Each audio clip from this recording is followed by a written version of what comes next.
ओम श्री महालक्ष्मी नमो नमः। श्री महालक्ष्मी मातेच्या कृपेने तुमच्या सर्व इच्छा मनोकामना पूर्ण होत, ही महालक्ष्मीच्या चरणी प्रार्थना करून आजच्या आपल्या नवीन कथेला सुरुवात करूया। फार वर्षापूर्वीची कथा आहे।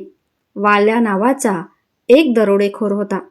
ब्राह्मण कुळात जन्माला आलेला ब्राह्मण असूनही तो अनाचारी होता। मौजी बंधन होऊनही त्याने त्याचे अध्ययन कधीही केले नाही। ब्राह्मण आचरणाचा त्याने त्याग केला होता। चोर, दरोडेखोर, खुनी यांच्या संगतीत राहून त्याचे आचरणही अगदी तसेच होते। आणि या संगत दोषाचा परिणाम असा की तोही दरोडेखोर, खुनी, चोरी करत असे। आपल्या बायका मुलांसह एका पर्वत प्रदेशात अरण्यात राहत असे।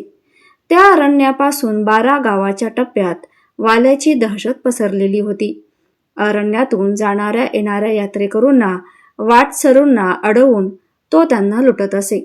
लुटण्यास नकार दिल्यावर तो त्यांचा खून करत असे। त्यांच्याजवळ जे काही असेल ते हिरावून घेत असे।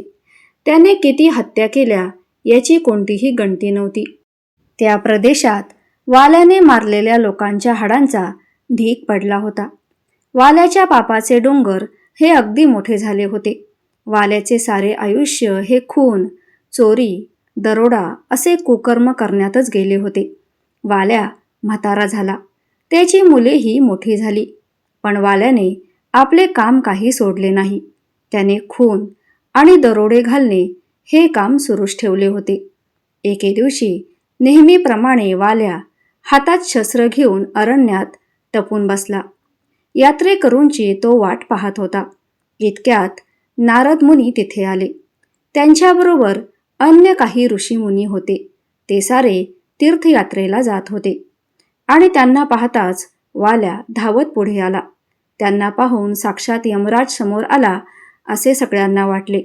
वाल्या त्या ऋषीमुनींच्या समोर आला आणि त्यांना अडवून दरडावून म्हणाला, थांबा, खबरदार पुढे जाल तर तुमच्या जवळचे काही धन असेल ते सारे इथे ठेवा, नाहीतर एकेकाचा मुर्दा पाडेल। वाल्याने असे दरडावले असता नारद मुनी पुढे आले व ते वाल्याला म्हणाले, अरे वाल्या, आम्ही निर्धन ऋषीमुनी आहोत। आम्ही तीर्थयात्रेला निघालो आहोत। आम्हाला कशाला अडवतोस? तू लोकांचे धन लुटतोस, त्याचे काय करतोस? तू या चोऱ्या, माऱ्या, खून कोणासाठी करतोस? वाल्या म्हणाला, हा माझा धंदाच आहे। माझ्या बायका मुलांसाठी मी हे सारं करतो आणि त्यांना सुखात ठेवण्यासाठी मी येणाऱ्या जाणाऱ्यांचे धन लुटतो। जे बऱ्या बोलाने देत नाहीत त्यांना या कुऱ्हाडीने ठार मारून मी त्यांचे धन लुटतो। पण हे विचारणारा तू कोण आहेस? तुमच्या जवळचे जे काही असेल ते इथे काढून ठेवा, नाहीतर तुम्ही मेलातच म्हणून समजा। नारद मुनी हसून म्हणाले, अरे वाल्या, आमच्या जवळचे आहे ते तू खुशाल घे, हवे तर आम्हालाही ठार मार, पण मी काय म्हणतो ते अगोदर ऐकून घे। अरे वाल्या, चोऱ्या माऱ्या करण्यात, खून पाडण्यात तुझे सारे आयुष्य निघून गेले। तू आता म्हातारा झालास, तुझ्या पापाचे डोंगर झाले आहेत। आता तू एक सांग, तू ज्यांच्यासाठी, ज्यांना सुखात ठेवण्यासाठी इतकी पापे केलीस, ती तुझी बायको, मुले तुझ्या पापाचे वाटेकरी होतील का? त्यांनी तुझे धन घेतले, पण ते तुझी पापे घेतील का? अरे, तुझा मृत्यू जवळ आला आहे आणि मेल्यानंतर यम तुला दारुण शिक्षा करतील आणि त्या यमलोकातून, यमयातनेतून तुझी सुटका कोण करणार? अरे, माणसाचे प्रत्येक पापकर्म देवाला दिसत असतं आणि त्याचे फळ त्याला मृत्यूनंतर भोगावेच लागतात। म्हणूनच म्हणतो, तू ज्यांच्यासाठी इतकी पापे केली आहेस त्यांच्यापैकी कोण कोण तुझ्या पापांचा वाटेकरी होणार आहे ते आधी विचारून ये आणि मग आम्हाला खुशाल ठार मार। नारद मुनींच्या या बोलण्याचा वाल्यावर परिणाम झाला। संताच्या क्षणिक सहवासामुळे वाल्याची वृत्ती पालटली आणि नारदांचे म्हणणे त्याला पटू लागले व तो धावतच आपल्या घरी गेला। त्याने आपल्या बायको, मुलांना जवळ बोलावले आणि त्यांना तो म्हणाला, आजपर्यंत मी तुमच्यासाठी जे धन आणले, जे खून पाडले दरोडे घालूनच, ते धन तुम्ही अगदी आनंदाने घेतलेत। परंतु चोऱ्या, खून करून माझ्या हातून जी असंख्य पापे झाली आहेत त्यांचे वाटेकरी तुम्ही व्हाल का? तुमच्यापैकी कोण हे पाप घेईल? वाल्याचे हे शब्द ऐकताच त्याची बायको म्हणाली, आपल्या बायका मुलांचं नीट सांभाळ करणं हे तुमचं कर्तव्यच आहे आणि त्यासाठी लागणारा पैसा तुम्हीच मिळवायचा. तो पैसा कसा मिळवायचा हा तुमचा प्रश्न आहे. आजपर्यंत आमच्यासाठी तुम्ही धन मिळवलं हे खरं आहे, पण त्यासाठी लोकांचे खून पाडा, दरोडे घाला असे काही आम्ही सांगितले नाही. तुमचे पाप आहे ते तुमच्यापाशीच. आम्ही त्याचे वाटेकरी मुळीच होणार नाही. आम्ही त्याचे वाटेकरी मुळीच होणार नाही. तुमच्या पापाची फळे तुम्हीच भोगा. आणि पत्नीचे हे शब्द ऐकून वाल्याला फार दुःख झाले. पश्चातापाने तो पळून निघाला. तो स्वतःशीच म्हणाला, अरे रे, जन हे दिल्या घेतल्याचे, अंतकाळीचे कोणी नाही. माझा जन्म फुकटच गेला. मोठ्या पुण्याईने मिळालेला नरजन्म मी पाप आचरणात घालवला. या नरदेहाला भगवत प्राप्ती करायची सोडून मी पाप प्राप्ती केली. दारी आलेल्या कामधेनूने काठीने मारून घालवून द्यावे किंवा हाती आलेला अमृतकुंभ उकिरड्यावर नेऊन ओतावा तसे मी केले. आणि पश्चातापाने पोळलेला वाल्या परत अरण्यात आला.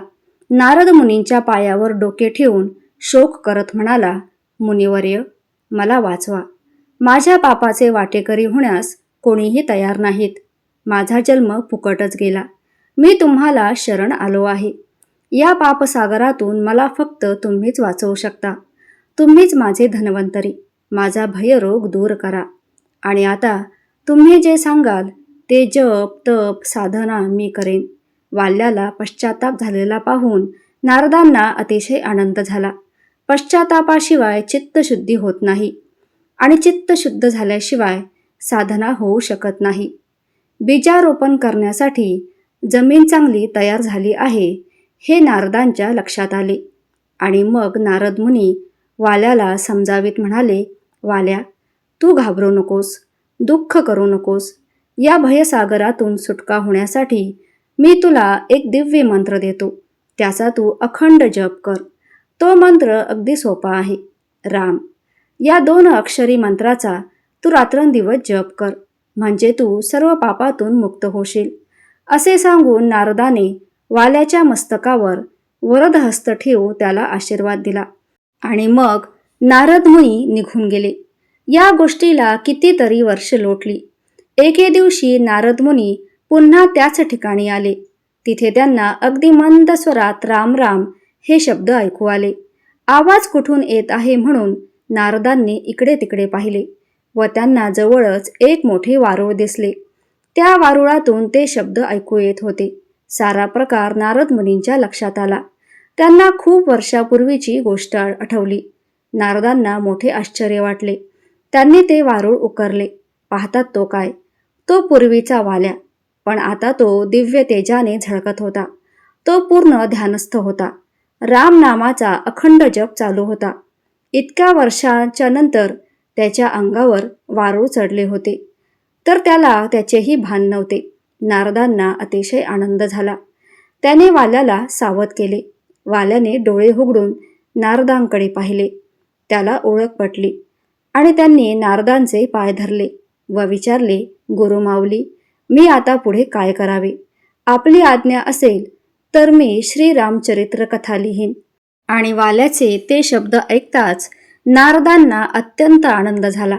वाल्याच्या मस्तकावर वरदहस्त ठेवून नारद म्हणाले, आता तू पूर्वीचा वाल्या राहिला नाहीस.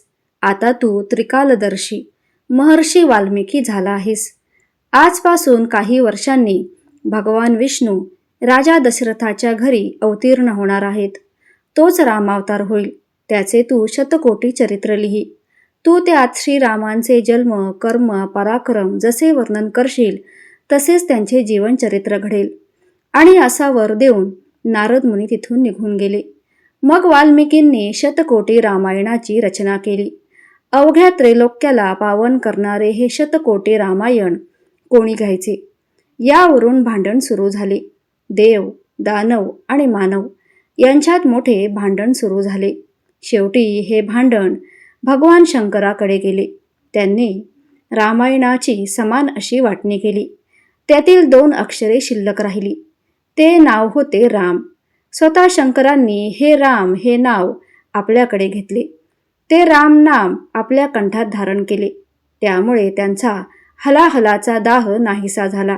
त्यांना पूर्ण शांतता, शीतलता प्राप्त झाली. असे आहे हे अद्भुत असे रामनाम. या रामनामाने वाल्मिकींचा उद्धार झाला. ब्रह्मदेव तारून गेले. शंकरांचा दाह नाहीसा झाला. या रामनामाचा महिमा शब्दांनी सांगताच येणार नाही. अमृताची गोडी, आकाशाची विशालता, सूर्याचे ते शब्द सांगता येणार नाही. पृथ्वीला उपमा कशाची द्यावी, पाताळाची खोली किती सांगावी, मेरू पर्वताची उंची कोणत्या शब्दात सांगावी, केवळ अशक्य. रामनामाचा महिमा अमर्याद आहे, शब्दाच्या पलीकडे आहे. वाल्मिकींनी सांगितलेली ही रामकथा भरद्वाजाच्या मुखातून असंख्य ऋषी ऐकतात.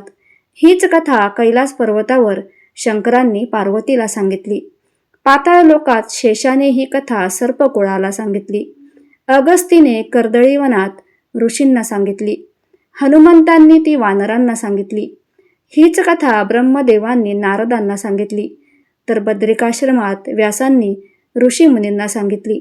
वाल्मिकींनी संस्कृत भाषेत सांगितलेली ही रामकथा श्रीधर स्वामी मराठीत सांगत आहेत. ही कथा प्राकृत भाषेत सांगितलेली असली तरी त्याचे महात्म्य अल्पांशानेही कमी नाही. तर मित्रांनो, तुम्हाला ही कथा आवडली असेल तर एक लाईक नक्की करा. आपल्या चॅनलला सबस्क्राईब करा आणि कमेंटमध्ये जय श्रीराम टाईप करायला विसरू नका. धन्यवाद.